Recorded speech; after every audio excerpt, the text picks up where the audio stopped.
मेरा नाम है बिलाल और मैं आप सभी का स्वागत करता हूं हमारी इस बेहतरीन सी क्लास में। हम लोग अपनी क्लास 9th के प्यारे बच्चों के साथ बातचीत कर रहे हैं और क्लास 9th के प्यारे बच्चों के साथ बातचीत करते हुए एक बहुत ही महत्वपूर्ण आपका अध्याय है, इतिहास से यह संबंधित है, जिसका आज की हमारी इस क्लास में हम लोग लेक्चर नंबर 2 करने वाले हैं। आप सभी के सामने इस चैप्टर का नाम लिखा ही हुआ है दोस्तों, जिसको हम लोग कह रहे हैं यूरोप में समाजवाद एवं रूसी क्रांति। आप सभी के साथ हमने इस चैप्टर का लेक्चर नंबर 1 किया था और इसके अंदर हमने बहुत सारी बातों को आप सभी के सामने रखा था। आज की हमारी इस क्लास में हम लोग इसका लेक्चर नंबर 2 आप सभी के साथ डिस्कस करने वाले हैं। यहां पर हम लोग आप सभी के साथ क्विकली कुछ चीजों को रिपीट करना चाहेंगे। हमने सबसे पहले क्या पढ़ा था बच्चों? हमने सबसे पहले समाजवाद इस शब्द को समझा था और हमने ये देखा कि समाजवाद क्या है। समाजवाद एक प्रकार की विचारधारा है या फिर आप कह सकते हैं कि सोच है, और इन लोगों का ये मानना है कि मुख्य तौर पर दुनिया के अंदर जो भी समस्या है उसका कारण है निजी संपत्ति। और इसके अंदर आप देखते हैं कि सबसे बड़े समाजवादी रहे हैं कार्ल मार्क्स और फ्रेडरिक एंगल। इन लोगों ने कहा कि अगर दुनिया से हम इस प्राइवेट प्रॉपर्टी को, निजी संपत्ति को हटा देंगे तो क्या हो पाएगा, दुनिया से सभी समस्याएं खत्म हो जाएंगी, गरीबी, भूखमरी, बेरोजगारी ये सब खत्म हो जाएगी। ये जो समाजवादी वाली सोच थी, ये आप देखते हैं कि यूरोप के देशों में बहुत तेजी के साथ फलती फूलती है और उसके बाद फिर आप देखते हैं कि ये जो सोच थी ये यूरोप के अलग अलग देशों में, चाहे आपका ब्रिटेन हो, जर्मनी हो, वहां तेजी से फैलती है। और यूरोप के जो मजदूर रहे थे, चाहे वो जर्मनी के मजदूर हो या फिर जो ब्रिटेन के मजदूर हो, वो अलग अलग संगठन बनाते हैं और अपनी मांगों को बेहतर करते हैं। फिर हमने अपनी पिछली क्लास के अंदर ही रूस के बारे में भी डिस्कशन किया था। हमने देखा था कि रूस के अंदर जो लोग थे वो वहां के शासक से बहुत ज्यादा परेशान थे और उस शासक का नाम था जार निकोलस द्वितीय। जार का मतलब होता है राजा। अभी जो जार निकोलस था ये बहुत ही बेकार राजा रहा, इससे जनता परेशान थी और जनता इसको हटाने के लिए क्या करती है दोस्तों, कोशिश करती है। और हम अपनी आज की इस क्लास में यही देखेंगे कि ये जनता की क्या कोशिश है। और आप देखते हैं कि ये जो समाजवाद वाली सोच थी ना कि भैया क्या किया जाए, ये जो निजी संपत्ति है इसे खत्म कर दिया जाए, देश के अंदर सभी संसाधन सब में बांट दिए जाएं, समाजवाद की जो ये सोच थी ये रूस में पहुंच जाती है और उसके बाद फिर आप लोग देखते हैं कि रूस के अंदर रूसी क्रांति होती है। हमारी आज की इस क्लास में हम लोग इन्हीं बिंदुओं को पढ़ने वाले हैं, डिस्कस करेंगे कि रूस के अंदर समाजवाद या फिर समाजवाद की ये सोच कैसे पहुंचती है और फिर वहां पर क्या होता है। फिर आप लोग देखते हैं कि मुख्य तौर पर साल था 1905 और साल 1905 में क्या होता है दोस्तों, एक क्रांति होती है, यानी कि राजा के खिलाफ एक प्रकार से विरोध होता है, राजा को हटाने की कोशिश होती है। लेकिन ये जो कोशिश थी ये असफल हो जाती है। क्यों होती है ये देखेंगे। इसी के साथ हम लोग देखेंगे कि दुनिया में फर्स्ट वर्ल्ड वॉर हो रही थी, जिसे हम लोग कहते हैं प्रथम विश्व युद्ध, जो साल 1914 से साल 1918 में चला और रूस भी इस युद्ध के अंदर शामिल था। जो रूस था वो भी इस युद्ध के अंदर शामिल था और आप देखते हैं कि इस युद्ध में रूस के शामिल होने की वजह से रूस के हालात बहुत ज्यादा खराब होते हैं और फिर रूस में क्रांति की दोबारा से शुरुआत होती है। और फिर साल आ जाता है 1917 और 1917 की जो क्रांति है, जो रूस की वास्तविक क्रांति कही जाती है, ये 2 महीनों में होती है। ये फरवरी के महीने में भी होती है और अक्टूबर के महीने में भी होती है। तो मुख्य तौर पर हमारा ये आज का अध्याय रूस के अंदर समाजवाद कैसे पहुंचा, साल 1905 की क्रांति जो होती है, जो असफल हो जाती है, उसको देखेंगे। प्रथम विश्व युद्ध का इसमें क्या योगदान रहा, साल 1917 में जो फरवरी की क्रांति हुई थी और फिर उसके बाद अक्टूबर की जो क्रांति हुई थी उसे हम लोग देखेंगे। और फिर हम लोग ये देख लेंगे कि रूस के अंदर ये जो समाजवाद के लोग थे, जो समाजवादी विचारधारा को मानते थे, इनका पूरे रूस पर कब्जा हो जाएगा और जार निकोलस की कहानी खत्म हो जाएगी। चलिए, तो ये हमारी आज की क्लास के सभी महत्वपूर्ण बिंदु रहेंगे। आप सभी को हमारी इस क्लास को शुरू से लेकर आखिर तक करना है और किसी भी तरीके का कोई भी डाउट, कोई भी कंफ्यूजन आपको अपने मस्तिष्क के अंदर नहीं आने देना है। चलिए साथियों, शुरुआत करते हैं आप सभी के साथ। सबसे पहले देखते हैं कि रूस के अंदर आप लोग देखते हैं कि जो कुछ समाजवादी थे, उन लोगों का ये मानना रहा था कि ये जो मीर है, मीर पता है ना बच्चों, कम्यून जिसे कहा जा रहा था, जिसको हमने पिछली क्लास में पढ़ा था, इसको जमीन सौंपने की जो परंपरा रही थी, ये रूस के किसान प्रकृति से क्या थी, समाजवाद के कारण ही बनी थी। आप लोगों ने देख लिया था कि रूस के अंदर क्या हुआ था, वहां के जो किसान थे वो परेशान थे क्योंकि जमींदारों ने उनकी जमीनों पर कब्जा किया हुआ था। लेकिन फिर आप देखते हैं कि एक नया पद रूस के अंदर पैदा होता है जिसे कहा जा रहा है मीर। और ये मीर कैसा था भाई, ये एक पोस्ट थी, एक पद था, एक व्यक्ति था जो गांव के अंदर जो लोग थे जरूरत के हिसाब से किसानों में जमीनों को बांट दिया करता था। तो कहीं ना कहीं आप देखें कि संसाधन जो है, देश की जो जमीन है, गांव की जो जमीन है, वो किसी एक व्यक्ति के पास नहीं है, जरूरत के हिसाब से उसको सब में बांटा जा रहा था। तो यहीं से माना जाता है कि ये कहीं ना कहीं रूस के अंदर समाजवाद की शुरुआत थी। अच्छा, आप देखते हैं कि मजदूरों की बजाय किसान जो है ना, किसान वो क्या करते हैं, मुख्य तौर पर ज्यादा समाजवाद की तरफ आते हैं, और रूस के अंदर जो किसान लोग थे वो समाजवाद को ज्यादा पसंद करते हैं, है ना। तो आप देखते हैं कि रूस के अंदर मजदूर भी परेशान थे क्योंकि उनसे लंबे लंबे घंटों तक काम कराया जाता था, और किसान भी परेशान थे क्योंकि उनसे उन्हीं के खेत उनको नहीं दिए जाते थे। लेकिन आप देखते हैं कि रूस के अंदर जो क्रांति होती है, रूस के अंदर जो बड़ा बदलाव होता है, और ये जो समाजवादी विचारधारा आती है कि सभी मजदूर एक हो जाते हैं, इसमें रूस के किसानों का बहुत बड़ा योगदान रहा था। आगे बढ़ते हैं, समझने की कोशिश करते हैं कि 19वीं सदी के आखिरी वर्षों में, 19वीं सदी का जब अब आप देखते हैं कि आखिरी वर्ष चल रही है, 19वीं सदी का आखिरी वर्ष, यानी कि आप देख रहे हैं कि सन 1890 के आसपास की बात हो रही है। आप देखते हैं कि इस समय के अंदर मुख्य तौर पर क्या होता है, जो ये समाजवादी सोच थी वो रूस के अंदर धीरे धीरे पहुंचने लगती है। और फिर आ जाता है साल 1900, और साल 1900 के अंदर, अभी हम लोग साल 2022 में आपको देख पा रहे हैं, आप देखते हैं कि साल 1900 के अंदर मुख्य तौर पर क्या होता है, रूस के अंदर एक पार्टी बनती है ना, एक पॉलिटिकल पार्टी बन रही है रूस के अंदर, जिसको कहा जाता है सोशलिस्ट रिवॉल्यूशन पार्टी। क्या कहा जाता है दोस्तों, इस पार्टी का आप देखते हैं कि एक ये चिन्ह हुआ करता था। आप देख पा रहे हैं कि साल 1900 के अंदर रूस के अंदर एक पॉलिटिकल पार्टी बनती है जिसका नाम रखा जाता है सोशलिस्ट रिवॉल्यूशन पार्टी। और इस पार्टी की कुछ मांग थी, ये जो लोग थे, इन लोगों ने जो इस पार्टी को बनाया था, इस पार्टी के अंदर जो शामिल लोग थे उनकी कुछ मांगे थी। इनकी मांगे ये थी कि जो सामंत है ना, सामंत जो जमींदार है, सामंत का मतलब होता है जमींदार, जिन्होंने जमीनों पर कब्जा किया हुआ है, सामंतों की जमीन सामंतों से ली जाए और ये किसानों को दी जाए। जी हां, बिल्कुल सही बात है, किसान ही तो मेहनत कर रहा है और किसान को जमीन ही नहीं मिल रही, ये बिल्कुल गलत बात है। तो आप देखते हैं कि सबसे पहले साल 1900 के अंतर्गत बड़े लेवल पर क्या हो जाता है, रूस के अंदर समाजवादी विचारधारा फैलने लगती है, और वो लोग क्या मांग करते हैं, वो निजी संपत्ति को खत्म कर क्या बात करते हैं कि निजी संपत्ति को खत्म करो और संपत्ति सभी लोगों में समान तरीके से बांटो। आगे देखते हैं, अब आप देखते हैं कि यहां पर सोशल डेमोक्रेटिक किसानों के अधिकारों के मामले में सोशल रेवोल्यूशनरी से सहमत नहीं था। अब आप देखते हैं कि एक और यहां पर आपको दल बनते हुए दिखता है। आप क्या देखते हैं कि एक तो आपने दल देखा सोशल रेवोल्यूशनरी पार्टी, ये मुख्य तौर पर क्या था दोस्तों, ये किसानों के लिए काम कर रही थी। वहीं आप देखते हैं कि रूस के अंदर एक और समाजवादी पार्टी बनती है, एक और समाजवादी विचारधारा से संबंधित एक पार्टी बनती है जिसे कहा जाता है सोशल डेमोक्रेट। क्या कहा जाता है, सोशल डेमोक्रेट। अच्छा, ये जो सोशल डेमोक्रेट लोग रहे थे, समाजवादी ये भी थे, लेकिन ये लोग क्या देखते हैं दोस्तों, इन लोगों का ये मानना था मुख्य तौर पर सोशल डेमोक्रेट लोगों का कि हमें ना किसानों के मामलों में हाथ ज्यादा नहीं डालना, हमें मजदूरों की तरफ जाना है। तो दो प्रकार की आपको दिख रहे हैं कि पार्टी रूस के अंदर बन गई थी, एक किसानों के हक की बात कर रही थी और दूसरी तरफ आप देखते हैं कि एक आपको जो मजदूर थे जिनसे घंटों घंटों काम कराया जा रहा था उनके हक की बात करते हैं। और आप देखते हैं कि लेनिन है ना, आप देखते हैं कि ये जो व्यक्ति है लेनिन, ये आने वाले समय में रूस की क्रांति जो होगी उसका बहुत बड़ा नायक बनेगा और यही रूस के लोगों को इकट्ठा करेगा। आप देखते हैं कि जो लेनिन भाई साहब थे, इनका मानना था कि किसान समाजवादी आंदोलन का हिस्सा नहीं हो सकते हैं। तो लेनिन और जो उनके साथी थे वो सोशल डेमोक्रेटिक पार्टी से थे और इनका ये मानना था कि जो किसान लोग हैं ना, ये पूरे तौर पर समाजवादी नहीं हो सकते हैं, इनको हम लोग अपने आंदोलन में शामिल नहीं करेंगे। वजह क्या थी ऐसी, इनका ऐसा कहना था क्योंकि किसानों के अंदर एकता की कमी है और उनको लगता था मुख्य तौर पर लेनिन भाई साहब को कि अगर क्रांति करनी है तो लोगों में एकता होनी चाहिए जो किसानों में नहीं दिखती। और उसी के साथ साथ इनको ये लगता था कि ये जो पीछे आपने देखा था ना सोशल रेवोल्यूशनरी पार्टी जो किसानों के बारे में सोच रही थी, इस पार्टी के अंदर आप देखते थे कि इसके अंदर ना अनुशासन की कमी थी और यहां पर लोगों को सही तरीके से निर्णय भी नहीं दिया जाता था। तो मुख्य तौर पर आपने देखा कि 18वीं शताब्दी खत्म होते होते साल 1900 की शुरुआत होते होते रूस के अंदर समाजवाद आ जाता है। रूस के अंदर दो राजनीतिक दल बनते हैं, एक दल कहलाता है सोशल डेमोक्रेट जिसमें आप लेनिन को देखते हैं जो मुख्य तौर पर मजदूरों को अपनी तरफ आकर्षित करते हैं। वहीं एक और दल होता है जिसे हम लोग सोशल रेवोल्यूशनरी कहते हैं, ये किसानों की हक की बात करता है। और लेनिन भाई साहब का ये मानना था कि मुख्य तौर पर जो किसान है उनको हम आंदोलन में शामिल नहीं करेंगे क्योंकि उनमें एकता की कमी थी। और फिर इसके बाद धीरे धीरे समय गुजरता चला जाता है और साल आ जाता है 1905। क्या आता है दोस्तों, आप लोग देखते हैं कि साल आ जाता है 1905 और साल 1905 में आप देखते हैं कि रूस के अंदर एक क्रांति की कोशिश होती है। क्या होती है दोस्तों? एक क्रांति की कोशिश होती है। क्रांति का मतलब क्या है?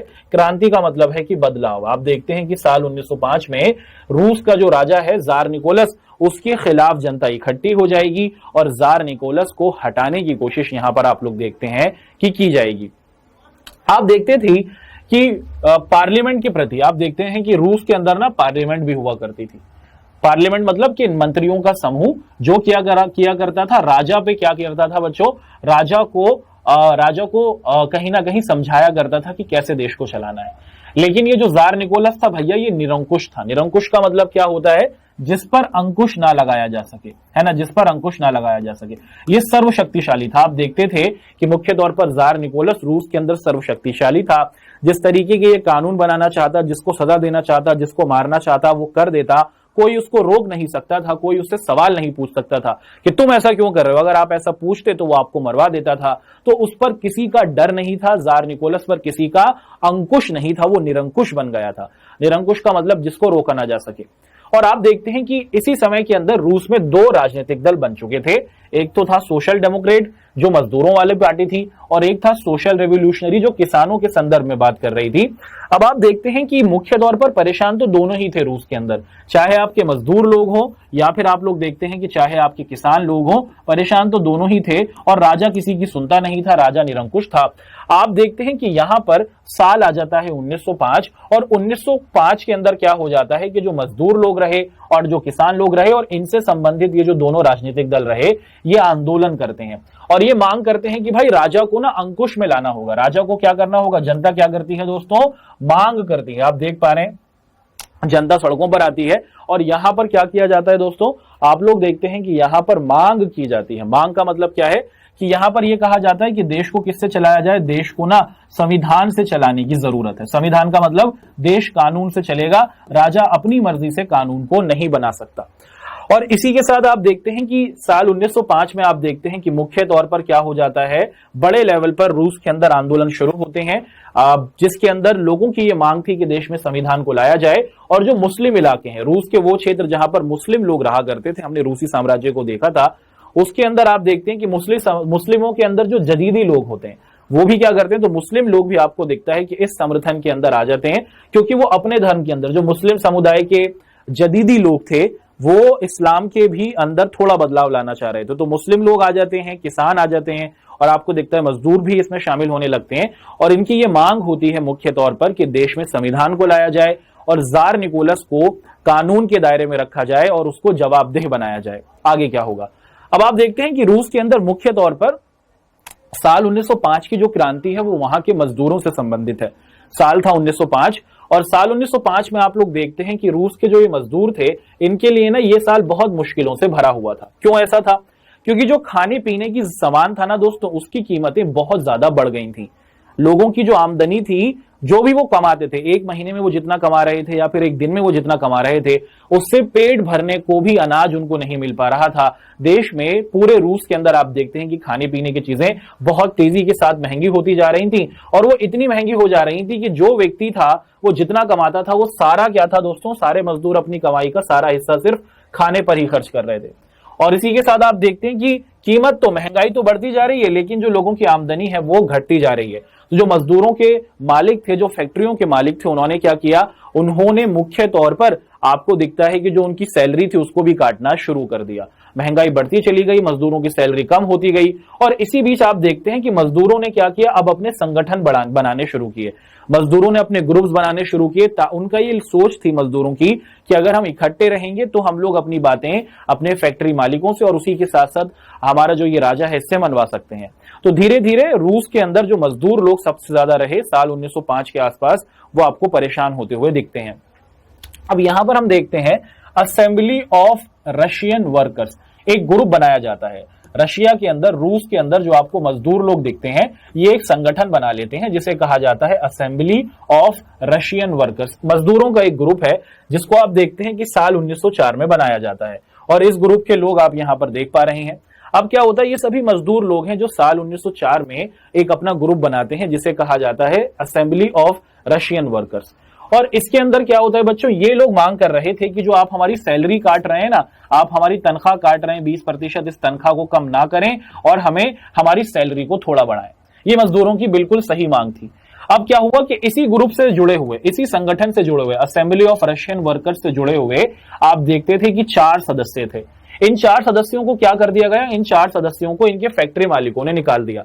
जब मजदूरों ने कहा कि भाई पैसा बढ़ाओ, तो मालिकों ने उनको नौकरी से निकाल दिया। 4 मजदूरों को आपको दिखता है कि उनको नौकरी से निकाल दिया गया। और उसके बाद फिर क्या होता है, फिर सभी मजदूर कहते हैं कि भाई ऐसा कैसे चलेगा, हम तो सच बात कर रहे हैं, और अगर हम सच बात कर रहे हैं, हम पैसा बढ़ाने की बात कर रहे हैं क्योंकि महंगाई इतनी ज्यादा बढ़ गई है, तो आप हमें नौकरी से निकाल रहे हैं। फिर आप देखते हैं कि इन 4 मजदूरों के समर्थन में बड़े लेवल पर क्या आ जाते हैं, बहुत सारे मजदूर आ जाते हैं। और साल 1900 क्या देखते हैं कि इस वर्ष के अंदर मुख्य तौर पर लगभग 1,10,000 लोग सेंट पीटर्सबर्ग, जो रूस का सबसे बड़ा एक औद्योगिक शहर है, वहां पर ये सभी लोग जुड़ जाते हैं। और आप देखते हैं कि इन लोगों की कुछ मांगे थी, ये जितने भी मजदूर आपको दिख पा रहे हैं कि इकट्ठे होते हैं, इन लोगों की कुछ मांगे थी। क्या थी मांगे? इन लोगों की मांग ये थी कि कम से कम हमें 8 घंटे हमसे काम कराओ, उसके साथ हमारा पैसा बढ़ाओ, और जिस जगह पर हम लोग रहते हैं ना, उस जगह को बेहतर करो। जहां पर आप हमें रखते हो, जिस कमरे में हमें रखते हो, वहां पर रहने के लिए बिस्तर दो, ताकि हमारा जीवन सही तरीके से चल सके। अब क्या होगा, जनता सड़कों पर आ गई है। 1,10,000 से ज्यादा लोग मजदूर सड़कों पर आ चुके हैं, और ये अपने मालिकों से और राजा से क्या करते हैं, ये गुजारिश कर रहे हैं कि आप हमारे जीवन को बेहतर करो। क्या होगा, क्या जनता की सुनी जाएगी? क्या राजा को जनता की सुननी होगी? चलिए देखते हैं। और आप देखते हैं कि इसी घटना से संबंधित आ जाता है एक दिन जिसे कहा जाता है रविवार का दिन। और रविवार के दिन आप देखते हैं कि इसको हम लोग कहते हैं खूनी रविवार। ऐसा क्यों कहा जा रहा है, चलिए समझने की कोशिश करते हैं। तो ये जो जनता थी, ये जो मजदूर थे, ये सड़कों पर आ चुके थे और ये अपनी मांगे कर रहे थे। अब इस जनता को एक नेता की जरूरत थी। ये जो मजदूर लोग थे, इनको एक नेता की जरूरत थी। और इनको नेता दिखता है कौन दोस्तों? इनको नेता दिखते हैं फादर गैपन, जिसे फादर गैपॉन भी कहा जाता है। फादर गैपॉन कौन थे? एक चर्च था, उस चर्च के अंदर जो पादरी थे, उसी को हम लोग क्या कहते हैं, फादर कहा करते हैं। तो एक चर्च रहा सेंट पीटर्सबर्ग में, वहां पर आप लोग देखते हैं कि फादर गैपॉन रहा करते थे। तो जनता क्या करती है, फादर गैपॉन को कहती है कि आप आइए, हम लोग राजा के पास चलते हैं और राजा से अपनी मांगे मनवाते हैं। तो फादर गैपॉन आगे चलते हैं और 1,10,000 से भी ज्यादा की भीड़ मजदूरों की आप देखते हैं कि वो सड़कों पर चल रही है। और दिन था रविवार का। अब ये सभी लोग राजा के महल के बाहर, राजा का महल कहलाता था विंटर पैलेस, यहां पर खड़े हो जाते हैं। और विंटर पैलेस पे क्या कर देते हैं दोस्तों, ये सब लोग खड़े हो जाते हैं और अपनी मांगों को मनवाने की कोशिश करते हैं। आप देखते हैं कि जो राजा था ना, वो क्या कर देता है दोस्तों, वो उन पर हमला बुलवा देता है। राजा कहता है कि ये कौन आए हैं मजदूर मेरे घर के बाहर? आप देख पा रहे हैं फादर गैपॉन है और बहुत सारे लोग यहाँ पर खड़े हुए हैं। जार निकोलस इनको देखता है और इनको देखने के बाद कहता है कि यहाँ पर इतना शोर क्यों मच रहा है? ये बताया जाता है कि ये मजदूर हैं, अपनी मांगे मनवा रहे हैं। तो जार निकोलस कहता है कि कोई बात नहीं, इन सभी को मार दिया जाए। और अचानक से जार निकोलस ये ऑर्डर दे देता है और आप देखते हैं कि इस अटैक में लगभग 100 से भी ज्यादा मजदूर मार दिए जाते हैं और 300 से भी ज्यादा घायल होते हैं।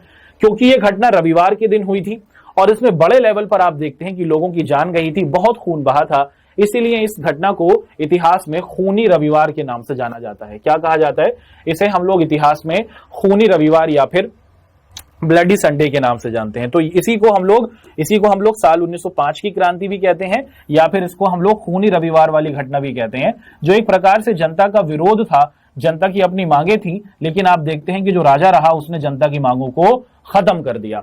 और ये जो लगभग 100 लोग थे मजदूर, उनको मार दिया और 300 से भी ज्यादा लोगों को घायल कर दिया। और एक प्रकार से राजा ने क्या दिखाया कि अगर मेरे खिलाफ आओगे, मेरे खिलाफ कोई भी बात, मुझे समस्या बताओगे, तो सबको मैं मार दूंगा। क्या होगा रूस के अंदर अब? क्या अब रूस के अंदर जार निकोलस का और खौफ बढ़ेगा? क्या जार निकोलस जनता को और मारेगा? और क्या होगा इन मजदूरों का और क्या होगा इन किसानों का? चलिए समझने की कोशिश करते हैं। यहां पर आप देखते हैं कि जब यह खबर पूरे देश में फैली कि भाई विंटर पैलेस के बाहर जार निकोलस ने इतने सारे लोगों को मार दिया और इतने सारे महिलाओं और बच्चों को घायल कर दिया, इसके बाद पूरे देश के अंदर आप लोग देखते हैं कि हड़ताल फैल जाती है। पूरे देश के अंदर आप लोग क्या देखते हैं कि साल 1905 की खूनी रविवार की घटना के बाद आप देखते हैं कि हड़ताल फैल जाती है। हड़ताल का मतलब हर चीज बंद कर दी जाती है, बाजार बंद, दुकानें बंद, हर एक चीज को बंद कर दिया जाता है। लोगों में गुस्सा आ जाता है कि भाई राजा से ही अगर हम अपनी समस्याओं की बातें नहीं करेंगे तो किससे करेंगे? और जो छात्र थे, जो पढ़ने लिखने वाले बच्चे थे, उन्होंने कॉलेजेस जाना बंद कर दिया, विश्वविद्यालय यानी यूनिवर्सिटीज को बंद कर दिया। बच्चे सड़कों पर आ गए और राजा के खिलाफ क्या करने लगे? नारेबाजी होने लगी, जार निकोलस के खिलाफ नारेबाजी होने लगी। और इसी के अंदर आप लोग देखें, क्योंकि मारा मजदूरों को था लेकिन थे तो वो सभी एक ही देश के, रूस के ही थे। आप देखते हैं कि पढ़े लिखे लोग भी अब इस आंदोलन में आने लगे, वकील, डॉक्टर, इंजीनियर, मिडिल क्लास लोग। इन लोगों ने भी क्या किया बच्चों, अपने अपने ग्रुप्स बना लिए और अपने अपने ग्रुप्स बनाकर क्या करने लगे, ये भी जार निकोलस के खिलाफ सड़कों पर आ गए कि तुमने जो किया है वो पूरे पूरे तौर पर गलत किया है। इन लोगों ने फिर एक मांग की, क्या मांग की दोस्तों, इन लोगों ने एक मांग की कि भैया ये जो जार निकोलस है ये निरंकुश है, इस पर किसी का अंकुश ही नहीं है, इसको किसी का डर ही नहीं है, ये अपने हिसाब से हर काम कर रहा है, जनता इससे अपनी मांगे मनवा रही है तो उनको मान नहीं रहा और जनता को ही मार रहा है। तो आपको दिखता है कि जो सभी लोग सड़कों पर आ गए थे, इंजीनियर, डॉक्टर, मिडिल क्लास, वकील, इन सभी लोगों ने कहा कि भैया ये जो निरंकुश राजा है ना, इस पर अंकुश लगाना होगा। अंकुश का मतलब है कि हमें इसके ऊपर भी क्या चाहिए, कानून चाहिए, कि हर एक चीज कानून के नजर में हो, सबसे ऊपर कानून हो। अभी रूस के अंदर सबसे पहले राजा था, सबसे ऊपर राजा था, कि राजा को भी कानून के दायरे में लाया जाए और राजा को भी अगर काम करना है तो वो कानून के दायरे में हो। और देश में संविधान बनाने की बात की गई कि भाई एक संविधान सभा बनाई जाए, कुछ लोग आए जो देश के संविधान को बनाए और राजा भी उस संविधान के तहत चले। क्या होगा, क्या रूस में संविधान बनेगा, क्या ये जो लोग हैं जो सड़कों पर आ गए हैं इनकी बातों को माना जाएगा? चलिए देखते हैं, है ना। अब आप देखते हैं कि यहां पर एक प्रकार से एक आइडिया प्रस्तुत किया जाता है। क्या कहा जाता है इसको कहा जाता है ड्यूमा। क्या है दोस्तों? ड्यूमा। जैसे आप लोग हमारे देश के अंदर देखते हैं संसद होती है ना, हमारे देश में संसद आप लोग देखते हैं कि हमारे सभी नेता लोग उस संसद में बैठते हैं और देश को चलाने के कानून बनाते हैं भारत में। अब यहां पर आप लोग देखते हैं कि जब साल 1905 की क्रांति हो गई, खूनी रविवार हो गया, जनता सड़कों पर आ गई, तो जनता ये मांग करती है कि भाई देश का ये जो हमारा राजा है ना, ये निरंकुश है, अपनी मर्जी से काम करता है। तो राजा को यहां पर क्या किया जाता है, हटाने की कोशिश आप देखते हैं कि की जाती है। और आप देखते हैं कि ये बात की जाती है मुख्य तौर पर कि ये जो राजा है ना, राजा, इसको भी क्या करना होगा, एक पार्लियामेंट से, यानी कि ड्यूमा के तहत चलना होगा। क्या किया जाता है कि इसको भी संसद के हिसाब से चलना होगा, कि राजा क्या करेगा, वो भी देश की संसद से ही चलेगा। और आप देखते हैं कि रूस के अंदर ड्यूमा या फिर रूस की संसद को बनाने की कोशिश की जाती है। और इसके अंदर क्या किया जाता है, और इसके साथ आप देखते हैं कि रूस के अंदर मुख्य तौर पर क्या किया जाता है, लोग ये गुजारिश करते हैं, ये मांग करते हैं कि देश में ड्यूमा लाई जाए। और देश, ड्यूमा मतलब संसद, जो देश में राजा को बताएगी कैसे चलना है कैसे नहीं चलना। लेकिन राजा क्या कर देता है, उस साल 1905 की घटना के बाद जितने भी क्या थे ग्रुप थे, मजदूरों का ग्रुप था, बच्चों का ग्रुप था, किसानों के ग्रुप थे, उन सभी को गैर कानूनी घोषित कर देता है। और ये कहता है कि अगर कोई भी सड़कों पर आएगा तो हम उसे पकड़कर जेल में डाल देंगे। तो जनता तो मांग कर रही है कि एक प्रकार से संसद को लाया जाए, लेकिन जो जनता के ग्रुप्स थे, आप देखते हैं कि जार निकोलस उन ग्रुप्स को खत्म करता जा रहा है, उनको बंद करता जा रहा है। अच्छा, फिर आप देखते हैं कि जार ने, या फिर जो राजा रहा जार निकोलस ने क्या किया बच्चों, राजनीतिक गतिविधियों पर कई तरह के रोक लगा दिए। और उसने क्या किया, हर प्रकार का रोक लगा दिया कि कोई जनता इकट्ठी नहीं हो सकती, कोई आंदोलन नहीं होगा। ये साल 1905 की घटना के बाद दिख रहा है।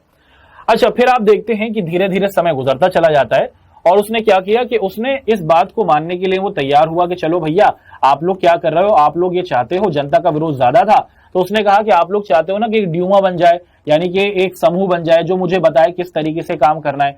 तो ये तैयार होता है और तैयार होने के मात्र 75 दिन बाद ही ये क्या कर देता है, ये ड्यूमा को खत्म कर देता है ना। क्या कर देता है दोस्तों, ये ड्यूमा को बर्खास्त कर देता है कि भैया अभी इसको चुना गया है। अभी अभी आप देखते हैं कि एक प्रकार से आप देखते हैं कि रूस के अंदर संसद बना था और लोगों को लग रहा था कि अब ये जो राजा होगा, जार निकोलस होगा, ये संसद के हिसाब से चलेगा। शुरू में जनता को ये कहता है कि हाँ, जैसा आप कह रहे हैं वैसा किया जाएगा, लेकिन मात्र 75 दिन बाद, 3 महीने बाद ही आप देखते हैं कि वो ड्यूमा को क्या कर देता है दोस्तों, खत्म कर देता है। और उसके हिसाब से फिर वो अपने हिसाब से ही देश के जो कानून थे बदलाव करने लगता है। और उसके बाद आप देखते हैं कि जो ड्यूमा रही थी या फिर जो संसद थी, जो इसलिए बनाई गई थी ताकि वो जार निकोलस को बताएं कि कैसे काम करना है, वही नाम मात्र की रही। और जार निकोलस ने दोबारा से क्या कर लिया, पूरे रूस के जो शासन था उसको अपने कब्जे में ले लिया और दोबारा से वो अपने निरंकुश तरीके से चलने लगा, है ना। अब आप देखते हैं कि यहां तक की कहानी हमने देख ली। साल 1905 में जनता विरोध करती है, जनता क्रांति करने की कोशिश करती है। खूनी रविवार के बाद जनता से डरकर राजा कहता है कि तुम्हारी क्या मांगे। जनता कहती है कि भैया संसद बनाओ, एक ऐसा ग्रुप बनाओ जो तुम्हें क्या करेगी, तुम्हें बताएगी देश कैसे चलाना है। और ड्यूमा बनने की बातचीत होती है। राजा पहले मना करता है लेकिन फिर तैयार हो जाता है और तैयार होने के मात्र 3 महीने बाद, यानी कि 75 दिनों के अंदर अंदर ही आप देखते हैं कि मुख्य तौर पर 3 महीने 75 दिनों के अंदर ही वो क्या कर देता है, मुख्य तौर पर ड्यूमा को खत्म कर देता है और सारी शक्तियां दोबारा से अपने पास ले लेता है। और साल 1905 की ये जो क्रांति थी वो कहीं ना कहीं आपको असफल होती हुई दिखती है और राजा वैसे का वैसे ही रहता है और जनता परेशान की परेशान ही। ठीक, अब यहां से हम लोग आप सभी को लेके चलते हैं एक दूसरी घटना की तरफ, जिसे हम लोग कह रहे हैं प्रथम विश्व युद्ध। प्रथम विश्व युद्ध क्या है? आप सभी को पता है कि साल 1914 से साल 1918 तक दुनिया में आप लोग देखते हैं कि एक वॉर हुई है, एक युद्ध हुआ है और इसी को हम लोग प्रथम विश्व युद्ध कहते हैं। और यहां पर हम लोग आप सभी के साथ उसी प्रथम विश्व युद्ध के बारे में पढ़ेंगे। रूस भी इस युद्ध के अंदर शामिल था। अब रूस इस युद्ध के अंदर चला गया, जनता ने विरोध किया था साल 1905 का, लेकिन वो असफल हुआ। समय गुजरता चला गया और साल आ गया 1914 और 1914 के अंतर्गत आप देखते हैं कि रूस भी इस युद्ध के अंदर शामिल था। अब ये जो जार निकोलस था ना, इसने जनता से कहा था कि भाई हम ये जो युद्ध लड़ रहे हैं ना, इससे पूरी दुनिया में हमारी वाहवाही होगी, हमारा बहुत सम्मान होगा। और युद्ध की वजह से आप लोग देखते हैं कि जार निकोलस के प्रति जो जनता का गुस्सा था वो थोड़ा कम हुआ। जब देशभक्ति की बात आती है ना, तो लोग हर समस्या को भूल जाते हैं। उसने कहा कि भाई ये रूस के हक की बात है, रूस के अधिकार की बात है, तो रूस की जनता जार निकोलस के साथ पूरे तौर पर हो जाती है और वो जनता के बीच में बहुत ज्यादा लोकप्रिय प्रथम विश्व युद्ध की शुरुआत में होने लगता है ना। और आप देखते हैं कि मुख्य तौर पर क्या होने लगता है कि आप देखते हैं कि जो ये जार निकोलस था, ये जितना भी क्या था बच्चों, जार निकोलस मुख्य तौर पर क्या करता है, जो अलग अलग राजनीतिक दल थे, यानी कि जो ड्यूमा था, जो उस समय भी मौजूद था, है ना, इसने ड्यूमा में अपने लोगों को बिठा दिया था, अपने हिसाब से कानून बना रहा था। जो लोग थे वो इससे ये कह रहे थे कि भाई जो प्रथम विश्व युद्ध है ना, इसमें हमें नहीं घुसना चाहिए, लेकिन इसने क्या किया, उनका सामना, उनकी बात को नहीं माना और अपने देश को क्या ले गया, आप देखते हैं कि प्रथम विश्व युद्ध में ले गया। तो शुरुआत में तो देश की जनता इसके साथ थी, लेकिन जब लड़ाई होती है तो देश में, जब लड़ाई चल रही होती है तो देश के सारे संसाधन क्या किए जाते हैं, युद्ध में भेज दिए जाते हैं। अब देश की जनता का खाना सैनिकों को जा रहा है, देश की सारी जो संपत्ति थी वो युद्ध में लड़ाई जा रही है, हथियार खरीदे जा रहे हैं। तो देश के अंदर जो हालात थे एक तो पहले से ही खराब थे और प्रथम विश्व युद्ध के आ जाने की वजह से आप लोग देखते हैं कि दोबारा से रूस के हालात बहुत ज्यादा आपको कमजोर या फिर खराब होते हुए दिखते हैं। फिर क्या होता है, आप लोग देखते हैं कि जो रूसी सेना थी, है ना, शुरुआत में आप लोग देखते हैं कि रूस इसमें जीतता है या फिर हारता है। आप देखते हैं कि जो रूस था ना, वो क्या होता है दोस्तों, आपको दिखता है कि वो इस युद्ध के अंदर हारता हुआ दिखता है। प्रथम विश्व युद्ध के अंदर आप देखते हैं कि जो रूस रहा, जो इस युद्ध में शामिल था दूसरे और देशों के साथ, रूस आपको दिखता है कि भैया वो मुख्य तौर पर क्या होता है, कमजोर होता हुआ दिखता है। और रूस की जो सेना थी, रूस के जो लोग थे, वो आपको हारते हुए दिखते हैं। बड़े लेवल पर आप लोग देखते हैं कि जो रूस की सेना थी वो आपको कैसे दिख जाती है बच्चों, आगे बढ़ती हुई नहीं दिखती है, कमजोर होती हुई दिखती है। और रूस की जो जनता थी वो भी क्या हो जाती है, वो भी परेशान हो जाती है कि राजा ने कहा था कि हम जीत जाएंगे, लेकिन ये राजा सही तरीके से नहीं चला रहा। और आप देखते हैं कि रूस की ये जो हमारी जनता रही थी वो भी परेशान हो जाती है और रूस के जो सैनिक थे वो भी आपको हारते हुए दिखते हैं, है ना। तो आप देखते हैं कि जो रूस के सैनिक थे वो बहुत ज्यादा हताहत हो गए थे। हताहत मतलब समझ में नहीं आ रहा था कि उनको क्या करना है, क्योंकि जिस तरीके से ऑर्डर आ रहा था, लाखों आप देख पा रहे हैं कि रूसी सैनिक इस युद्ध के अंदर घायल हो जाते हैं और बड़े लेवल पर क्या हो जाता है, आप लोग देखते हैं कि रूस को नुकसान होता है ना। आप देखते हैं कि रूस किसके खिलाफ लड़ रहा था दोस्तों, आप देखते हैं कि रूस लड़ रहा था ऑस्ट्रिया के खिलाफ और जर्मनी के खिलाफ। और आप देखते हैं कि ये जो दोनों देश रहे, जर्मनी और ऑस्ट्रिया, ये दोनों बुरे तरीके से रूस पर भारी पड़ते हैं और रूस को इनके हाथों आपको दिखता है कि साल 1914 से साल 1916 के बीच में करारी हार का सामना करना पड़ता है। रूस के हालात इतने खराब हो जाते हैं इस युद्ध की वजह से कि साल 1917 में आप लोग क्या देखते हैं कि 70 लाख से भी ज्यादा रूसी लोग इसमें मर जाते हैं। इसमें सैनिक भी थे, उसमें लोग भी थे, क्योंकि जर्मनी की सेना रूस के अंदर घुस रही थी, ऑस्ट्रिया की सेना रूस में घुस रही थी, रूस के शहरों को तबाह कर रही थी, रूस के लोगों को मार रही थी। तो रूस की जनता अपने राजा से भी परेशान थी इस युद्ध में जाने की वजह से, उनके संसाधन खत्म हुए थे और युद्ध की वजह से आप देखते हैं कि 70 लाख से भी ज्यादा रूसी लोग आपको मरते हुए दिखे। इसमें सैनिक भी थे और इसमें आपको नागरिक भी सामान्य तौर पर ऐसे मरते हुए दिखते हैं। अब इसके साथ क्या होता है दोस्तों कि मुख्य तौर पर क्या हुआ कि एक प्रकार से बहुत बड़ा गलत माहौल खड़ा हो जाता है रूस के अंदर और रूस की जो जनता थी वो हताहत हो जाती है। उन्हें समझ में नहीं आता कि क्या करें, दुश्मन देश हमें मार रहा है, हमारा राजा अपना ध्यान नहीं दे रहा, हम जाएं तो कहां जाएं। अच्छा, रूस की सेना ने क्या किया था दोस्तों, रूस की सेना क्या थी, आप देखिए, ये एक बहुत अच्छी चीज है, वो आप देखिए तो बड़ी आपको अजीब लगेगी। बेसिकली रूस की सेना ने क्या किया था कि मान लीजिए कि जैसे ये पूरे तौर पर आप लोग देखते हैं कि रूस है ना, और रूस की सेना आपको दिखती है कि इस इलाके तक आपको दिखता है कि आ गई है। यहां पर क्या है दोस्तों, ये पूरा का पूरा रूस है और आप देख पा रहे हैं कि इस पूरे इलाके में रूस की सेना मौजूद है। आप क्या देखते हैं कि अब रूस की सेना कमजोर होने लगी, है ना। अब रूस की सेना इस इलाके के अंदर है, यहां पर आपको जर्मनी दिखता है। ध्यान से देखिए, मैं आपको दोबारा बताता हूं, ये आपको यहां पर क्या दिख रहा है दोस्तों, इधर जर्मनी घुस गया है, जर्मनी रूस के अंदर यहां तक आ गया है और रूस की सेना यहां पर बैठी है। अब रूस की सेना हारने लगी है तो रूस की सेना क्या करती है, पीछे जाने की कोशिश करती है, अपने आप को अपने देश में अंदर जाने की कोशिश करती है। पता है ये रूस की सेना क्या करते हैं, रूस की सेना अपने ही लोगों के घरों को तोड़ने लगती है। क्यों? क्योंकि इनको लगता है कि अगर हम पीछे जाएंगे तो जर्मनी के लोग आगे आएंगे तो यहां से वो हमारे लोगों के, हमारे जो हथियार हैं, हमारे जो खेत खलियान है उनसे खा लेंगे, जीवित रहेंगे। तो रूस की जो सेना थी अपने ही लोगों का क्या करने लगती है, नुकसान करने लगती है और अपने रास्ते में आने वाली हर चीज को ये करने लगते हैं, तबाह करने लगते हैं। ये दुश्मन से तो जीत नहीं पा रहे, अपने ही लोगों के मकान ये तोड़ते हैं, क्योंकि इनका मानना था कि कभी जर्मनी के लोग, जर्मन लोग यहां ना रहने लगे, इससे इनको फायदा ना हो जाए। तो इसीलिए आप देखते हैं कि रूस की सेना जब पीछे जा रही है और जर्मनी की सेना को नुकसान पहुंचाने के लिए ये अब अपने ही लोगों का क्या करने लगते हैं, नुकसान करने लगते हैं। और इस तबाही की वजह से कि ये जो बेवकूफाना हरकत ये लोग करते हैं, इसके अंदर आप देखते हैं कि रूस की सेना अपने ही लोगों के घरों को तबाह कर देती है बड़े लेवल पर। और आप देखते हैं कि ये जो रूसी सैनिक थे ये पीछे होते जा रहे हैं, जर्मन सैनिक आगे बढ़ रहे हैं और इन्होंने अपने ही देश के अंदर 30 लाख लोगों के घरों को तोड़ दिया। और इससे क्या हुआ भैया, इससे तो ये जो ऑर्डर दिया था ये जार ने ही तो दिया था। ये जो ऑर्डर आया था सेना के पास, ये राजा ने ही दिया था कि लोगों के घर तोड़ दो। भाई ये जो वजह थी, इसकी वजह से तो जनता तो दीवानी हो गई।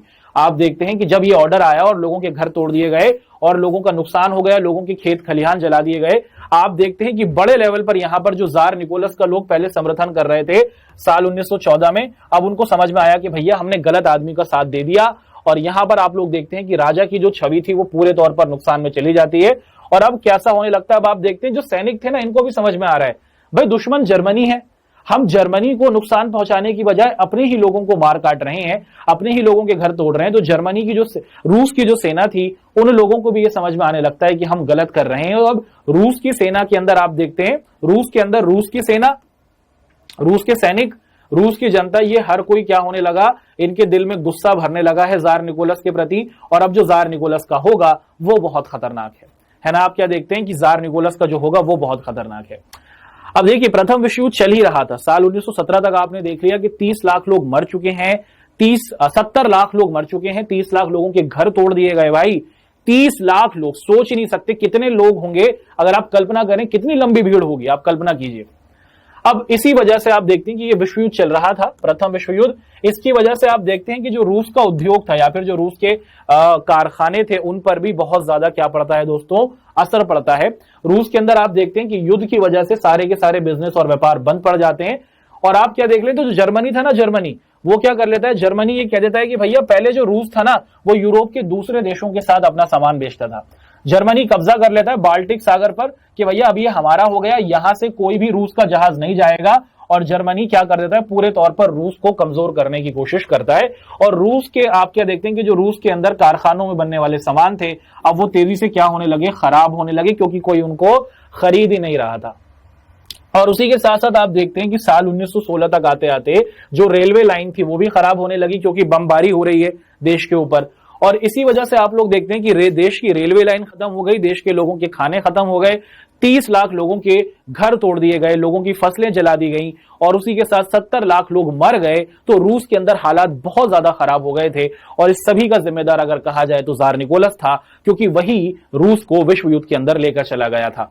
और आप देखते हैं कि जो अच्छी सेहत वाले पुरुष थे, युद्ध के अंदर क्या होता है, जो हष्ट पुष्ट वाले पुरुष होते हैं, जो अच्छी पुरुष थे, उनको सेना में भेज दिया गया था। जो भी अच्छा पुरुष था, जिनकी हाइट अच्छी थी, जो अच्छा वजन रखते थे, उनको सेना में शामिल करके लड़ने के लिए भेज दिया गया। तो अब देश के अंदर आप देखते हैं कि छोटे मोटे काम करने वाला कोई व्यक्ति था ही नहीं, हर मजदूर को भी सैनिक बनाकर लड़ने के लिए भेज दिया था। आप देखते हैं कि हर एक व्यक्ति रूस के अंदर सैनिक बनाकर लड़ने के लिए भेज दिया गया था। तो अब रूस के अलग अलग शहरों में मजदूरों की किल्लत हो गई, घर कौन बनाएगा, प्लम्बिंग का काम कौन करेगा, आप देखते हैं कि ऐसा कोई था ही नहीं। तो रूस के अंदर जो छोटे छोटे कारखाने थे, कारखाने के मजदूरों को सैनिक बनाकर भेज दिया, तो कारखाने बंद हो गए। और देश के अंदर जो जरूरत की सामान ये मजदूर बनाया करते थे, अब इनको सैनिक बनाकर भेज दिया। तो आप देखते हैं कि अब रूस के अंदर जरूरत की सामानें भी मिलना पूरे तौर पर खत्म हो गए। उसी के साथ अगर हम इन सैनिकों के हालातों को देखें कि भाई ये सैनिक कैसा जीवन जी रहे थे, क्या ये मस्ती में थे, ऐसा नहीं था दोस्तों। ये सैनिक भी बहुत ज्यादा परेशान थे। इन मजदूरों को या फिर जो साधारण लोग थे जिनको सैनिक बनाकर लड़ने भेज दिया जर्मनी से, ऑस्ट्रिया से, आप देखते हैं कि इन सैनिकों को पेट भरने तक के लिए खाना नहीं मिल पा रहा था। और आप देखते हैं कि इनको लड़ना झगड़ना, लड़ते थे भैया ये, लेकिन इनको पेट भरकर खाना भी नहीं मिल रहा। तो कैसी सेना में ये लोग शामिल थे, ये कल्पना भी नहीं कर सकते आप। और उसी के साथ आप देखते हैं कि अब देश के सैनिक भी खाने के लिए लड़ रहे थे, है ना। और आप देखते हैं कि देश के अंदर भी जो खाने पीने की चीजें थी उनको लेकर झगड़ा होने लगा, खाने पीने की दुकानों को लूटा जाने लगा, और पूरे देश के अंदर आप देखते हैं कि जो भोजन की किल्लत होने लगी। और साल 1917 में आप देखते हैं कि जो रूस था वो हारता हुआ तो दिख ही रहा था प्रथम विश्व युद्ध में जर्मनी और ऑस्ट्रिया से, और उसी के साथ साथ आप देखते हैं कि जो अपनी जनता से भी आप देखते हैं कि जार निकोलस हार ही रहा था। और इसके साथ आप देखते हैं कि साल 1917 शुरू हो जाता है, और साल 1917 में फरवरी का महीना आ जाता है। और फरवरी के महीने में अब जनता में गुस्सा भर चुका है। 70 लाख लोग मर चुके हैं, 30 लाख लोगों के घर टूट चुके हैं, सैनिक खाना खाने के लिए तरस रहे हैं, देश की जनता के पास खाना नहीं है, राजा आराम से महल में बैठा है और कोई कुछ ऑर्डर नहीं दे रहा है, जनता परेशान है। अब जनता ने कहा कि भैया अब तो आर और पार की लड़ाई है। 1905 में भी कोशिश करी थी लेकिन असफल हो गए थे, अब नहीं रुकेंगे। अब आप देखते हैं कि साल 1917 में फरवरी का महीना आ जाता है, और इस फरवरी के महीने में एक क्रांति होगी जिससे आप देखते हैं कि जार निकोलस की पूरी जो कहानी है वो आप खत्म होते हुए देखते हैं। क्या देखते हैं बच्चों, इस पूरी की पूरी कहानी को आप लोग यहां पर खत्म होते हुए देखते हैं। तो फरवरी का महीना था, साल था 1917, और इसके अंदर आप लोग देखते हैं कि जो जनता थी वो क्या करती है बच्चों, 22 फरवरी के दिन नेवा नदी, रूस के अंदर एक नदी है, नदी का नाम है नेवा नदी, और इस नदी के किनारे पर आप लोग देखते हैं कि यहां पर ना बहुत सारी फैक्ट्रियां हुआ करती थी, इन फैक्ट्रियों को बंद कर दिया गया, है ना। एक तो वैसे ही फैक्ट्री बंद थी, हो रही थी विश्व युद्ध की वजह से, क्योंकि कारखाने में मजदूर नहीं थे। तो साल 1917 में अचानक से जो झगड़ा खड़ा हो जाता है, जनता सड़कों पर आती है, उस घटना को देख रहे हैं, जनता में गुस्सा था। अब ये गुस्सा एकदम से ज्वाला कैसे बनेगा वो देख रहे हैं। तो 22 फरवरी का दिन था, फैक्ट्री पे क्या कर दिया जाता है, तालेबंदी कर दी जाती है, सारी फैक्ट्रियों को बंद कर दिया जाता है। अब मजदूर थे ना, उन्होंने कहा कि भैया अगर हम काम नहीं करेंगे तो खाएंगे क्या। मजदूर जो थे आपको दिखता है कि बच्चों 50 के करीब जो फैक्ट्रियां थी वो बंद कर दी जाती हैं, और आप देखते हैं कि अब जो जनता थी वो रुकने वाली नहीं थी। और इस हड़ताल की वजह से आप देखते हैं कि 50 फैक्ट्रियों को, मुख्य तौर पर फैक्ट्रियों को बंद किया जाता है, फिर मजदूर खुद ही क्या कर देते हैं, अपनी फैक्ट्रियों को बंद करते हैं कि हम खुद बंद करेंगे, अब हम लड़ने के लिए आ रहे हैं, क्या कर लोगे। और इस हड़ताल के अंदर ये जो विरोध हो रहा था कारखाने को बंद करने में, इसमें महिलाएं सबसे ज्यादा आपको आगे दिखती हैं। आप देखते हैं कि महिलाएं सड़कों पर आ जाती हैं रूस की, ये सभी कमजोर महिलाएं थी, लेकिन उन्होंने कहा कि अब लड़ना होगा, अब हमें रुकना बिल्कुल भी नहीं होगा। तो साल 1917 में आप देखते हैं कि ऐसा हो जाता है, और ये मुख्य तौर पर क्या कर देते हैं दोस्तों, ये सभी मुख्य तौर पर विरोध करना शुरू कर देते हैं। और ये सभी मुख्य तौर पर विरोध कर रहे हैं किस तौर पर, कि ये जो राजा है जार निकोलस, उसको हमारी बातों को मानना होगा। अब ये जो जार निकोलस है ना, ये क्या करता है बच्चों, ये पूरे के पूरे देश के अंदर कर्फ्यू लगा देता है। कर्फ्यू का मतलब कि कोई व्यक्ति इकट्ठा नहीं हो सकता, और अगर कोई व्यक्ति इकट्ठा होगा तो उनको मारा जाएगा, उनको जान से मार देंगे। जैसे साल 1905 में रविवार के दिन किया था, खूनी रविवार, ऐसी धमकी ये जनता को देता है। और तारीख आ जाती है 24 और 25, 22 तारीख को हुआ था सारा झगड़ा, आप देखते हैं कि 24-25 तारीख आ जाती है, और 24-25 तारीख पर क्या हो जाता है, जो जनता थी वो धीरे धीरे पीछे हटने लगती है। लेकिन जनता में गुस्सा था, और जनता में ये जो गुस्सा था वो और बढ़ने लगता है, और जनता क्या करती है बच्चों, मौका देखकर दोबारा से वापस आने लगती है। शुरुआत में पीछे चली जाती है, लेकिन 24-25 तारीख को आप देखते हैं कि जनता दोबारा वापस इकट्ठी आ जाती है। और अब क्या किया जाता है, जो जार निकोलस था ना, वो क्या करता है, वो अपने सैनिकों को और पुलिस को भेजता है कि जाओ जरा देखो, ये जो सड़कों पर आ गए हैं ना लोग, इनको रोको। तो आप देखते हैं कि रूसी सैनिक सड़कों पर आ जाते हैं, और इन रूसी सैनिकों को ऑर्डर देता है जार निकोलस, मार दो, जो भी दिख रहा है ना सबको मार दो। क्या करेंगे ये रूसी सैनिक, क्या रूसी सैनिक अपने ही लोगों को मार देंगे, क्या उस जार निकोलस की बात को सुनेंगे? चलिए देखने की कोशिश करते हैं कि अब आप क्या देखते हैं कि एक तरफ मुख्य तौर पर आप देखते हैं कि जो देश की जनता थी, देश की सड़कों पर देश की जनता आ गई थी, और आप देखते हैं कि प्रदर्शनकारी पूरे देश में फैल चुके थे।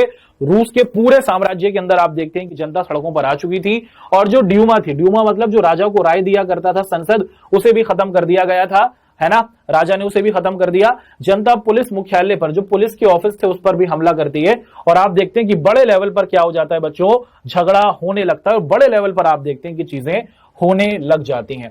अब आप देखते हैं कि जो ये रूस के सैनिक थे, इनके सामने हजारों निहत्थे लोग थे। रूस के सैनिकों के सामने आप लोग देखते हैं कि रूस की जनता है, और आप लोग देखते हैं कि रूस का जो राजा रहा जार निकोलस, वो इन सैनिकों से कहता है कि मार दो इन सभी को, ये आंदोलन कर रहे हैं ना, इन सभी को खत्म कर दो। तो आप देखते हैं कि ऐसा नहीं होता। आप क्या देखते हैं कि जो रूस के सैनिक थे ना, वो क्या कर देते हैं, वो जो साधारण लोग थे उनको गोली मारने से मना कर देते हैं कि हम नहीं मारेंगे, हम क्यों मारें? ये कुछ गलत बात थोड़ी कह रहे हैं। देश में खाने को है ही नहीं, देश में लोगों के पास पीने को है ही नहीं। तो अब रूस की जो सेना थी, रूस के जो सैनिक और रूस की पुलिस वाले थे, ये सभी भी शामिल हो जाते हैं किनके साथ? ये सभी भी शामिल हो जाते हैं प्रदर्शनकारियों के साथ। तो आप देखते हैं कि रूस के जितने भी हमारे ये सारे के सारे सैनिक रहे थे, पुलिस वाले रहे थे, ये सभी शामिल हो जाते हैं प्रदर्शनकारियों के साथ। और ये क्या करते हैं, ये एक अपना ग्रुप बना लेते हैं।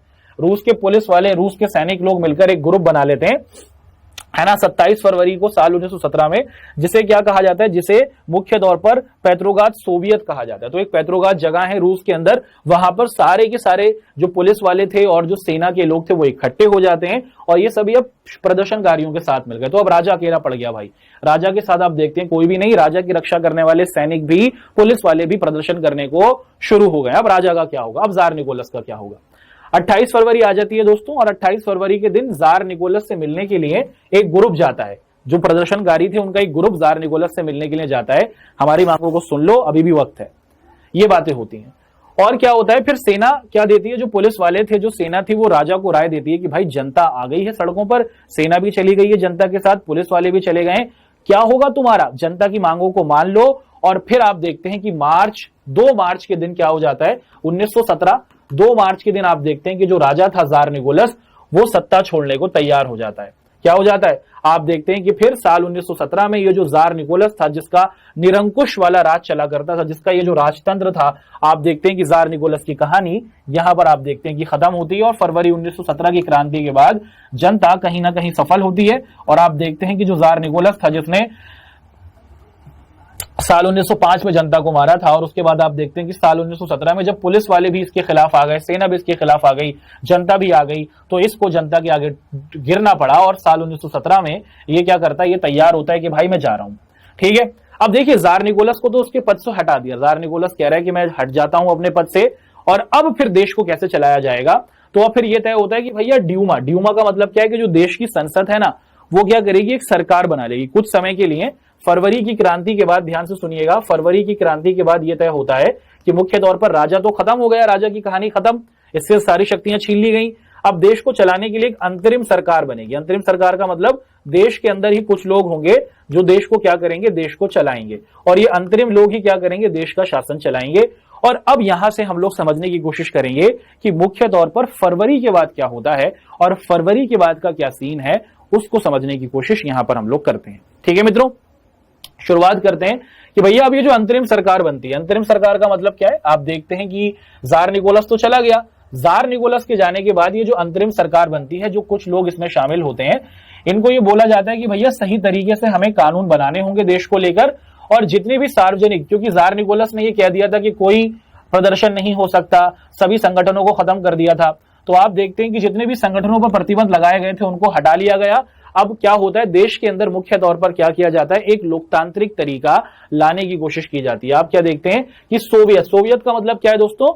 ग्रुप, इकट्ठा होना। आप क्या देखते हैं कि मुख्य तौर पर अब आप देखते हैं कि पूरा का पूरा जो रूस है, वहां पर राजतंत्र को खत्म कर दिया गया। और वहां पर आप लोग देखते हैं कि एक प्रकार से जो ये अंतरिम सरकार के लोग थे, ये कोशिश करते हैं मुख्य तौर पर कि क्या किया जाए? रूस के अंदर चुनाव कराने की कोशिश की जाए, यानी कि रूस के अंदर लोकतंत्र लाने की कोशिश आप लोग देखते हैं कि की जाती है। क्या रूस के अंदर लोकतंत्र आएगा? है ना? क्या होगा रूस के अंदर? क्या रूस के अंदर सच में जनता की कहानी बेहतर होगी? चलिए समझने की कोशिश करते हैं। अब आप देखते हैं कि यहां से ना हमारे लेनिन भाई साहब की वापसी आती है ना? लेनिन याद होगा, मैंने क्लास की शुरुआत में बताया था आपको, जिन्होंने अपना ग्रुप बनाया हुआ था, ये समाजवादी हैं जो मजदूरों को अपने साथ रखे हुए थे। तो लेनिन, जब जार निकोलस था देश के अंदर, तो लेनिन को देश से बाहर भागना पड़ा था, क्योंकि जार निकोलस ने हर एक ग्रुप को प्रतिबंधित कर दिया था।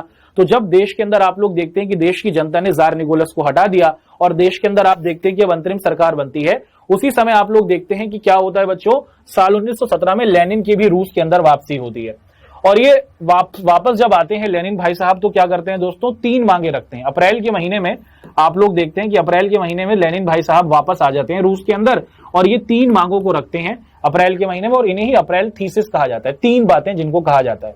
3 मांगे ये क्या रखते हैं? सबसे पहली बात ये कहते हैं कि भाई जो रूस प्रथम विश्व युद्ध के अंदर है ना, सबसे पहले हमें इससे निकलना होगा। तो लेनिन कहता है कि रूस को फर्स्ट वर्ल्ड वॉर से बाहर आना होगा, क्योंकि हमारा ये मसला है नहीं, हमने बहुत सारे सैनिकों को खो दिया, सब नुकसान झेल लिया। सबसे पहले आप देखते हैं कि रूस अपनी इस अप्रैल थीसिस में 3 बातों को कहते हैं कि हमें करना होगा। युद्ध समाप्त करें। उसके बाद जितने भी किसान है ना, किसान, इनको जमीन दी जाए और बैंकों का राष्ट्रीयकरण हो। राष्ट्रीयकरण का मतलब कि देश में जितने भी बैंक हैं वो सभी सरकारी बैंक कर दिए जाएं। आप देखते हैं कि मुख्य तौर पर लेनिन भाई साहब वापस आते हैं, है ना, लेनिन भाई साहब वापस आ जाते हैं। रूस में जनता दीवानी थी लेनिन की, और जैसे ही ये वापस आते हैं ये इन 3 मांगों को रखते हैं कि युद्ध खत्म हो, जर्मनी, और उसके बाद जमीनों को किसानों को दिया जाए और बैंकों का राष्ट्रीयकरण, यानी कि सभी बैंकों को सरकारी बैंक बना दिया जाए। और उसी के बाद आप लोग क्या देखते हैं कि ये ना अब अपने देश के अंदर, रूस के अंदर एक पार्टी को बनाते हैं जिसे कहा जाता है बोल्शेविक पार्टी। रूस में साल 1917 में आप देखते हैं कि भाई साहब लेनिन क्या कर लेते हैं दोस्तों, एक नई राजनीतिक दल बनाते हैं। समाजवादी ही हैं ये लोग, कि ये कह रहे हैं कि निजी संपत्ति नहीं होनी चाहिए। और आप देखते हैं कि ये क्या कर लेते हैं दोस्तों, ये लोग मुख्य तौर पर बोल्शेविक पार्टी को बना लेते हैं, है ना।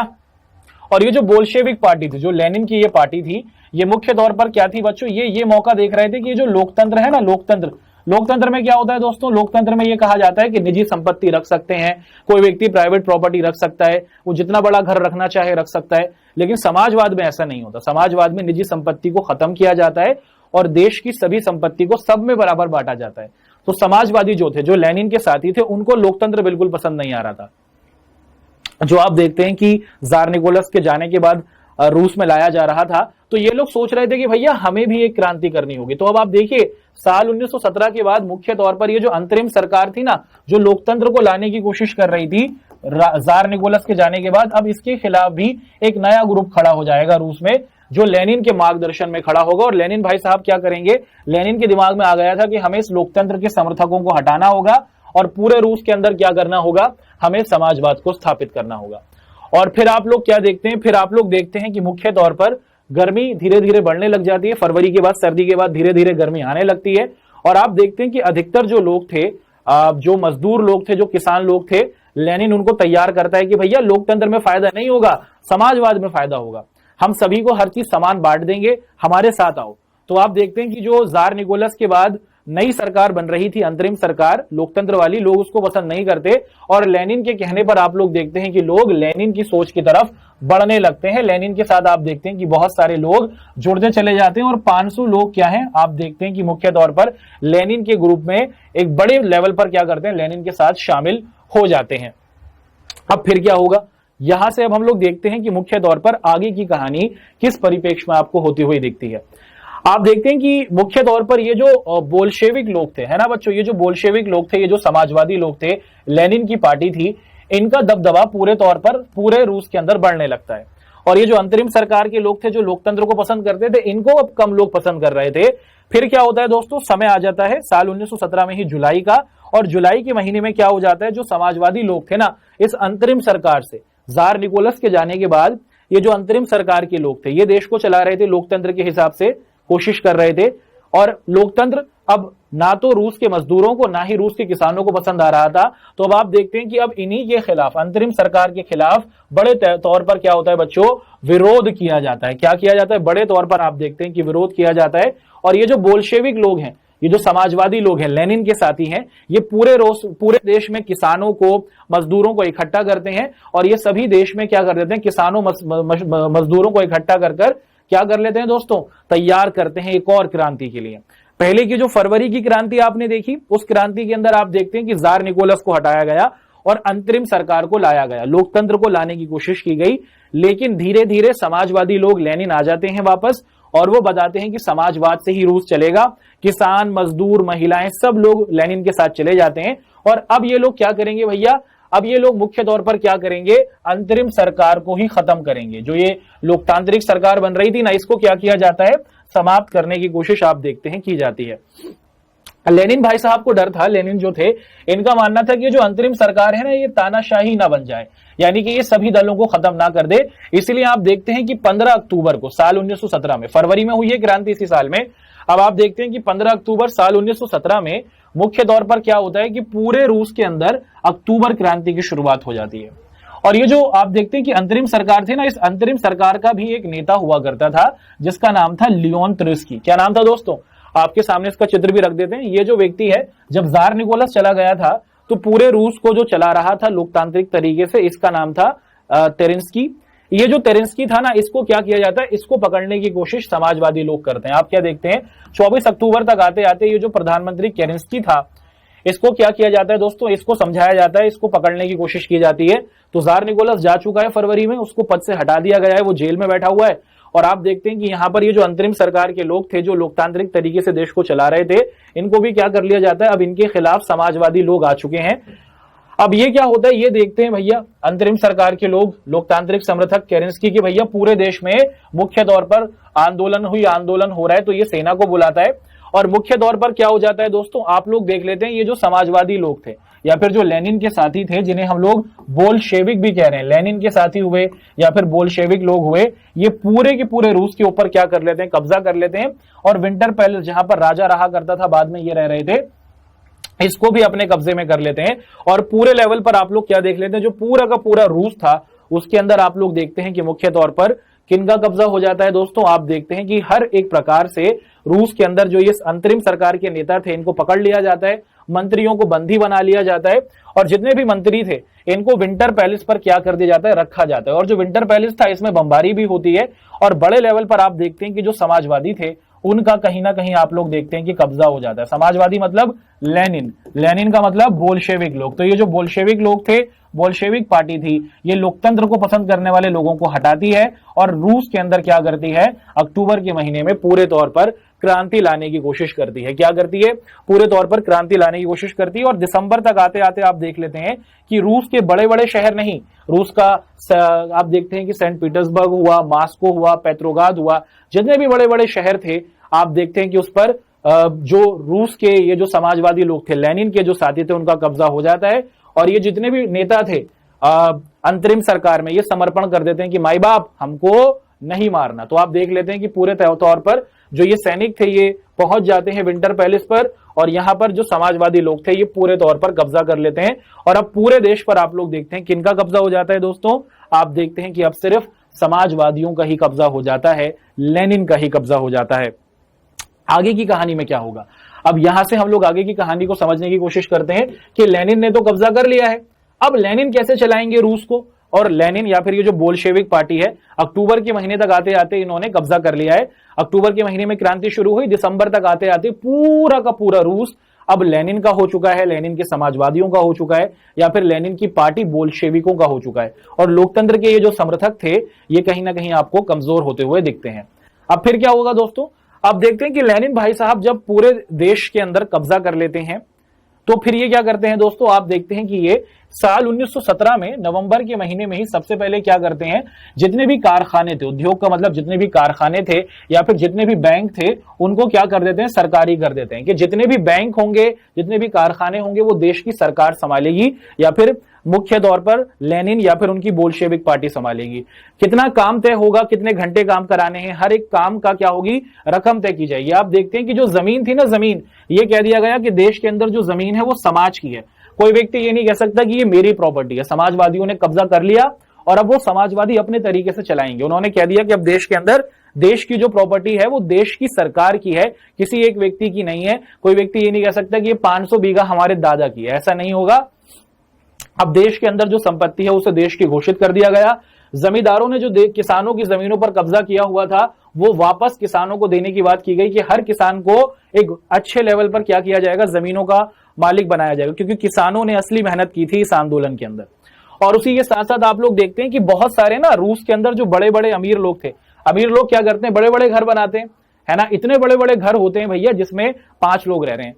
तो लेनिन और उसकी पार्टी ने कहा कि जितने भी ये बड़े बड़े घर हैं, जहां पर मुश्किल से 2, 4, 5 लोग रहते हैं, 10 लोग रहते हैं, इसमें क्या किया जाएगा, जो खाली कमरे हैं इनमें गरीबों और बुजुर्गों को रखा जाएगा। क्या किया जाएगा, आप देखते हैं कि जो बड़े बड़े घर हैं जिनको कोई इस्तेमाल नहीं कर रहा, उसके अंदर आप लोग देखते हैं कि उसके अंदर गरीब लोगों को वो घर दे दिए जाएंगे। और पूरे तौर पर आप देखते हैं कि जो अमीर लोग थे, जो रूस के अंदर बहुत शान से जिया करते थे जार निकोलस के टाइम पर, उन सभी पे क्या कर दिया गया बच्चों, उन सभी पर मुख्य तौर पर प्रतिबंध लगाया गया। और सेना की नई यूनिफॉर्म भी आप देखते हैं कि मुख्य तौर पर की जाती है लेनिन के द्वारा। तो कुछ बड़े बदलाव आप देखते हैं कि अक्टूबर के बाद आप देखते हैं कि किए जाते हैं लेनिन के द्वारा। और फिर लेनिन क्या कर लेता है बच्चों, लेनिन जो है वो बोल्शेविक पार्टी का नाम भी बदल देता है ना। साल 1917 में आप देखते हैं ये अपनी पार्टी को बना चुके थे, बोल्शेविक पार्टी। बोल्शेविक पार्टी का नाम ये पूरे देश में कब्जा करने के बाद इसको बदल देते हैं, इसको रखते हैं रशियन कम्युनिस्ट पार्टी। इसका नाम क्या रखते हैं दोस्तों, ये नाम रखते हैं रशियन कम्युनिस्ट पार्टी। और रशियन कम्युनिस्ट पार्टी क्या करती है, देश में कहती है कि भैया चुनाव उनाव कर रहे हैं कर लो, हमें कोई परेशानी नहीं है ना। और देश के अंदर चुनाव कराए जाते हैं। लेकिन जो ये रशिया की पार्टी थी, या फिर आप कह सकते हैं कि जो लेनिन की पार्टी थी, इसे कहीं ना कहीं ज्यादा वोट नहीं मिलते हैं। तो लेनिन कहता है कि जो ये चुनाव हुए हैं ये सही नहीं है। बोल्शेविक लोग कहते हैं कि जो चुनाव हुए हैं ये सही नहीं है, और वो चुनावों को खारिज कर देते हैं। और उसके बाद क्या कर देते हैं, लेनिन भाई साहब कहते हैं कि भैया ये जो लोकतांत्रिक तरीका है ना, ये ज्यादा बेहतर नहीं है, हम क्या करेंगे, हम समाजवादी तरीका चलेंगे और हमारी जो पार्टी है वही देश के अंदर सही शासन ला सकती है। रूस में और भी पार्टियां थी, लेकिन लेनिन भाई साहब कहते हैं कि जो मेरी पार्टी है बोल्शेविक पार्टी या फिर रशियन कम्युनिस्ट पार्टी, यही सबसे अच्छी पार्टी है। तो 1918 तक आते आते ये समस्त देश पर अब क्या कर सकते हैं, कब्जा कर चुके हैं, और देश में अपने हिसाब से बड़े बड़े बदलाव आपने देखे कि ये पीछे बना चुके हैं। अब आगे क्या होगा दोस्तों, ये देखिए आगे ये क्या कर लेते हैं दोस्तों, मुख्य तौर पर देश के अंदर बहुत बड़े बदलाव लाते हैं और ये जर्मनी के साथ समझौता कर लेते हैं। जर्मनी के साथ ये समझौता करते हैं। पहले जार निकोलस के टाइम पे लड़ रहे थे, क्योंकि अब जार निकोलस जा चुका है। तो लेनिन क्या करते हैं कि जर्मनी के साथ समझौता करते हैं और अपने व्यापार को मजबूत करते हैं। जर्मनी भी कहता है कि हाँ, व्यापार करने के लिए आप यूरोप में आ सकते हैं। आप देखते हैं कि बोल्शेविक लोग या फिर लेनिन जर्मनी के साथ समझौता करते हैं। और मुख्य तौर पर आप देखते हैं कि जर्मनी की जो पार्लियामेंट थी वहां पर क्या हो जाता है, अब पूरे तौर पर आप देखते हैं कि लेनिन भाई साहब और उनकी बोल्शेविक पार्टी का बोलबाला हो जाता है। और लेनिन क्या करते हैं, वो कहते हैं कि अब देश में सिर्फ एक ही पार्टी रहेगी, हमारी ही पार्टी। ये जो दूसरी पार्टियां हैं ये सही काम नहीं करती हैं, सिर्फ बोल्शेविक पार्टी ही है जो पूरे तौर पर क्या करती है, सही काम करती है। तो इसीलिए रूस क्या करते हैं, वो लेनिन क्या करते हैं, रूस में सिर्फ एक ही पार्टी को रखने की बात करते हैं, अपनी पार्टी को।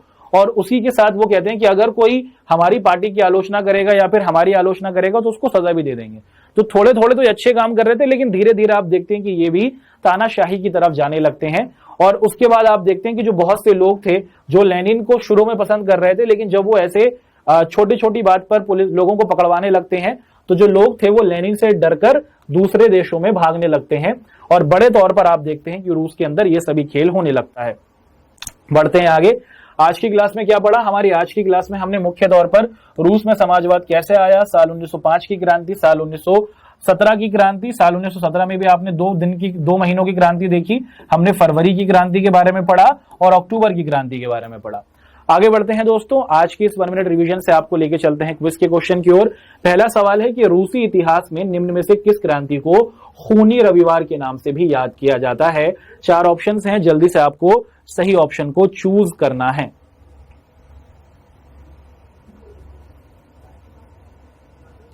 बिल्कुल सही दोस्तों। आगे बढ़ते हैं, अगला सवाल, रूसी साम्राज्य में इस्लाम के आधुनिकीकरण के समर्थक थे। आपको पता है ना कि कुछ लोग थे जो रूसी साम्राज्य में इस्लाम के आधुनिकीकरण की बात कर रहे थे, उनको क्या कहा जाता है, यह आपको बताना है।